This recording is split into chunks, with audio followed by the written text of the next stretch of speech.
Kasi pag hindi mo binang kanyang tagumpay, ay lagi niyang ibinabalik sa Diyos. Kasi pag hindi mo binalik yon, mawawala ka kaagad, maniwala ka doon. No? Sana lahat ganun ang paniniwala. This Sunday is called Gaudete Sunday, meaning to rejoice, magalak. No? And we are all rejoicing because the Lord is near. No? But if you heard in the Gospel, Saint John the Baptist, si Juan Bautista ay laging pinagkakalipumpunan ng maraming tao. Gaya ng isang Alden Richards, sikat na sikat, pinupuntahan, gustong makita. Walang kamera nun, pero gusto siyang makita, puntahan, at lahat gusto magpabinyag sa kanya. Sikat na sikat siya, sapagkat naghahanap sila ng tao na pwede nilang sandalan. Sikat na sikat si Juan, sapagkat ang kanyang mga sinasabi ay napakaganda. Kaya siya ang hinahanap. Pero tinanong siya, "Are you the Christ?" Pwede na sana niyang sabihin, "Ako yon." Kasi di ba ang sarap-sarap na ikaw yung sikat? Ang sarap-sarap na ikaw yung hinahanap.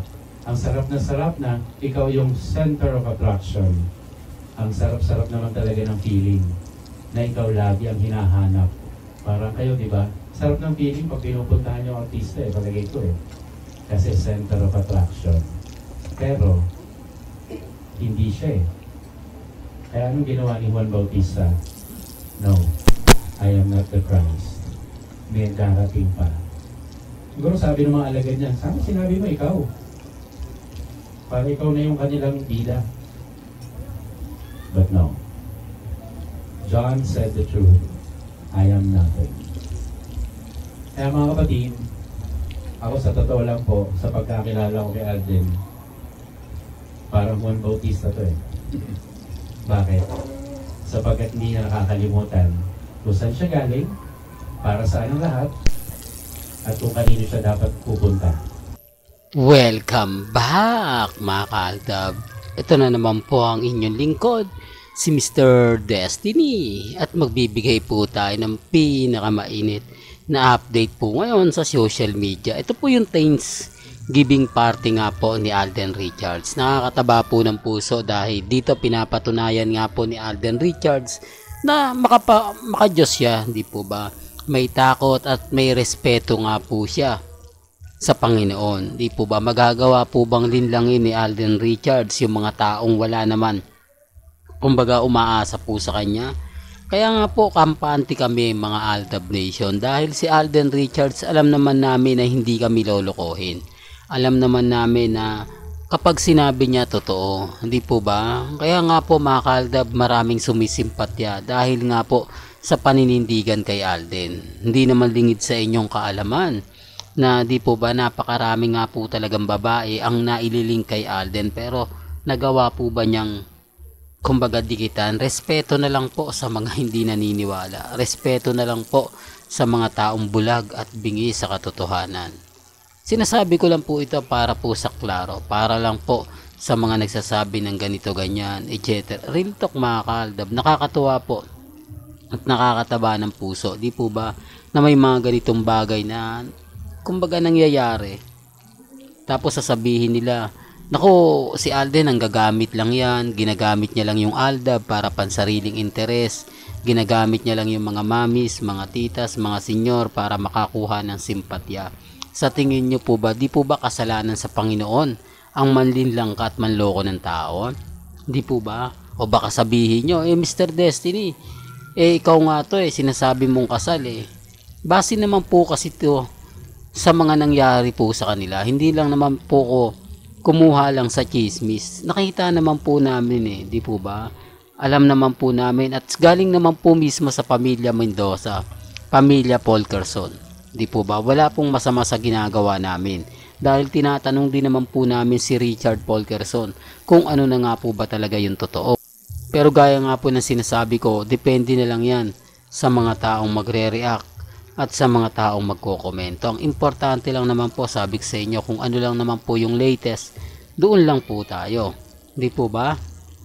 Real talk mga kaaldab. Kaya nga po ako kampante, lalo na nga po kapag ang pinag-uusapan natin sina Richard Polkerson at Maine Polkerson. Well, bago natin ituloy itong magandang topic natin, kung bago ka lang sa channel na to at isa kang true-blooded Aldab Nation na nagmamahal kina Mengay at Tisoy, tama po ang channel na pinuntahan mo, kaya consider na po kitang bagong subscriber. At huwag mong kalimutang i-share ang mga video po natin sa mga mami, sa mga titas at sa mga senyor. Remind ko lang po sa mga dumadaan at bumibisita, wala pong pilitan sa channel ni Mr. Destiny. Malaya po kayong gawin ang gusto po ninyo. Malaya po kayong magbigay ng mga opinion po ninyo, reaction po ninyo. Nire-respeto ko po yan at ginagalang. Kaya nga po ako nandito para ibigay at magbahagi po sa inyo ng mga nangyayari at nagaganap. Depende na lang po yun sa inyo. Depende na lang kung ano nga po ba paniniwalaan ninyo. Kung sa tingin nyo tama si Mr. Destiny, okay lang po. Kung sa tingin nyo mali, okay din po. Hindi po ba? Ang importante lang naman po, maging updated kayo kung ano yung latest, kung ano yung trending, dun lang po kayo. Kaya nga po nandito tayo, di po ba? Dito sa video na to, pinapaliwanag ko lang po kung gaano po religious si Alden Richards, kung paano, kung bakit at may takot po siya sa Panginoon. Taliwas po sa mga sinasabi nila, taliwas po sa mga komento nila. Ang importante lang naman po mga kaaldab, kung ano lang po yung latest, kung ano lang po yung trending, doon lang po tayo. Hindi po ba? Tapos sasabihin nila, nako Mr. Destiny, puro ka lang paasa, puro ka lang ganito, puro ka lang ganon. Okay lang po yun. Ang importante lang naman po dyan, kung ano lang po yung mga sinasabi, kung ano lang po yung mga komento. Di po ba? Sabi ko nga po sa inyo, relax lang Darating naman po yung point mga kaaldab, tayo naman yung wagi, tayo yung panalo. Although yung iba yung opinion ng iba yung mga sinasabi, okay lang po yun. Sabi ko nga po sa inyo, dito po, lahat naman po ng mga gusto nyo pong malaman, pabor man o hindi, di po ba, updated kayo sa mga nagsasabi na, yan si Mr. Destiny, yan channel na fake news. Wala pong problema.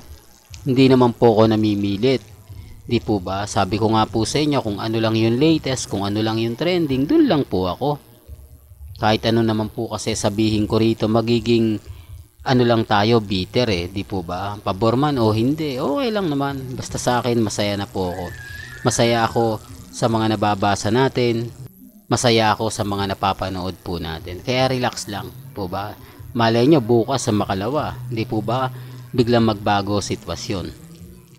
Kaya nga po ako kampante. Pabor man sa akin o hindi yung balita, nasa inyo pa rin yan. Nasa inyo pa rin desisyon kung ano po sa tingin po ninyo. Kung susuportahan nyo ako o hindi, okay lang naman po yun. Basta sabi ko dito sa channel ni Mr. Destiny, wala pong pilitan. Hindi po ba? Ngayon, kayo na po bahala mag-react nito kung totoo sinasabi ko o hindi. Sa akin po kasi dito, pinagpipilitan ko na hindi po kayang gawin ni Alden Richards na linlangin ang mga taong nagtatanong kung ano nga po ba ang totoo, kung sino nga po ba talaga nagsasabi ng totoo o yung fake news lang. Ito yung pinakakagandahan dito. Family o private family. Sabi nga nila, Family Sunday. So alam na, di po ba? Medyo baka lang may mag-react dito, may mag-komento, bahala na po kayo. Ang sa akin lang, kung ano lang po yung latest, kung ano lang po yung trending, dun lang po tayo. Di po ba? Wag po kayong basta-basta maniniwala sa mga nababasa ninyo, nakikita nyo lang. Di po ba? Paniwalaan nyo kung ano po yung gusto ninyo, paniwalaan nyo kung ano yung dapat. Hindi, basta ako nandito lang Hindi po ba? Kahit po dumating yung point, mga kaaldab, na puro paninira lang ang ginagawa sa akin, tanggap ko naman po yan. Hindi naman po tayong tipo na ganito ganyan, di po ba? Ang sa akin, tuloy-tuloy lang. Kung ano po yung latest, kung ano yung trending, kung ano yung pinag-uusapan, dun lang po ako. Tapos sabihin nila ganito ganyan, etc. etc. Di po ba? Normal lang yan. Well, hanggang dito na lang po yung updates natin mga kaaldab. Kaya kung gusto nyo pa po ng pinaka-latest at sariwang update, abay tumutok lang po kayo dito po sa channel ni Mr. Destiny para updated po kayo sa mga latest at sa mga bagong video po na ilalabas po natin. maya-maya lang. Hanggang sa muli, salamat po sa panonood at pakikinig.